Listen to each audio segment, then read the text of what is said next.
We got a new Resident Evil game on the way. Yeah. There's Resident Evil 7 Biohazard. This is kind of weird because it's the first time it's in. Is it it's not the first time it's in first person, but it's not the first time it's in first person. It's the first time it's in VR. Yeah, that's for sure. They're obviously doing something very different with the franchise. It's going really cool. IGN just put up some videos yesterday. They're on our YouTube. New trailers and stuff like that. They have that demo out there. They actually just pushed an update. So if you still got that installed, maybe update it. There's weird stuff hidden in there. They're kind of doing a whole PT thing, but now they're pushing more stuff. Yeah, and it's actually been a pretty cool year and a half for the franchise in general. We got some screens of a new film there that's coming out. Yeah. It's not the live action one, but a CG movie with Chris and Leon. Takes place in a mansion, which looks really cool. Those are coming out of TGS soon.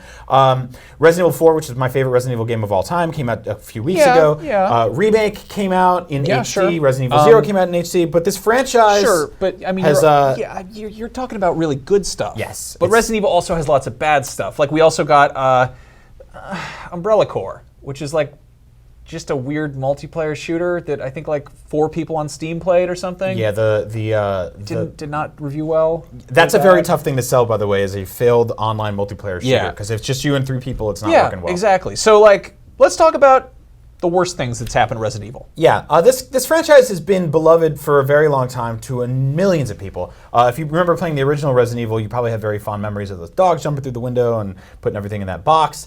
Great game. Must love dogs. Yes, but this franchise has taken some weird turns and gone in some weird directions. Most specifically, we'll go back to a little game called Resident Evil Operation Raccoon City, which was in 2012. It's when the franchise started veering into a more sort of third-person action Call of Duty style game where your herbs were used on the fly as like spray cans. It's multiplayer only. It's very kind of unwieldy. It doesn't really work. As you can see, there's like weird names for people all over the place. You would have think that Capcom would have kind of learned from this before making Umbrella Corps. Yeah. They should have called this Operation Who Is This For? Yeah, because you're mostly playing as like the cops, and it's just kind of not really what we want. Now, it's got little nods to classic Resident Evil, but for the most part, this game was a huge miss. IGN reviewed it. Audrey Drake, former IGN employee, gave this a very poor review back in the day. It's just not a good game. Yeah, I mean, I can't help but feel like, what is it, Metal Gear Survive is going to be very similar to this. Yeah. That it's taking sort of this, nuts and bolts of a franchise and I just think kind of that's slapping it on a really good prediction. Yeah, so this is honestly like, not great, but could be a lot worse. Yeah, so let's actually go back even further. This is a really, really interesting one. Now, for a while, they were trying to make Resident Evil games for the Game Boy Color. They actually, at one point, had a working port of the original Resident Evil for PS1 running on a GBC with polygons and everything. They were all pixel art. This was a very interesting game because I think I tried to love this game. It's a top-down, sprite-based Resident Evil game that actually goes into first person. It's one of the first times the franchise has gone into first person in what feels like sort of one of those like unlocking mini games in a game where the meter flies back and forth. You got to hit it right on the center of those purple lines there and then shoot zombies. And that's of course unlike the Game Boy Color's very this game very weak frame rate. Yeah, this game came out in 2001 in December on the Game Boy Color. It all takes place on a boat starring Leon. So it's got some cool ideas going for it.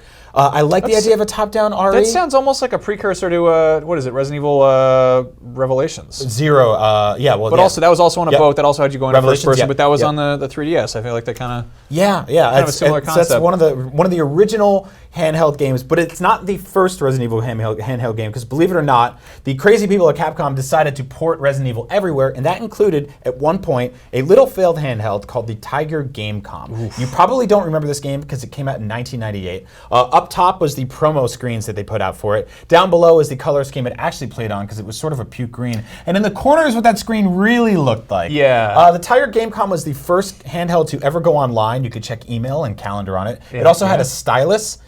This is the Gamecom Lite, which was a slightly more Game Boy Pocket version of it. So I like the idea of them taking Resident Evil 2, which is arguably the best in the classic iteration of this franchise, and pushing it on something that's so tiny and so weird that they actually had to rebuild the game from the ground up. I don't even know if they have emulators for this system. No, not really. They might, but like. Fun fact about this handheld: it also got a chat client, it got a Sonic the Hedgehog game, and it got a Duke Nukem game. It got Duke Nukem 3D. Yeah, among other things. So very weird.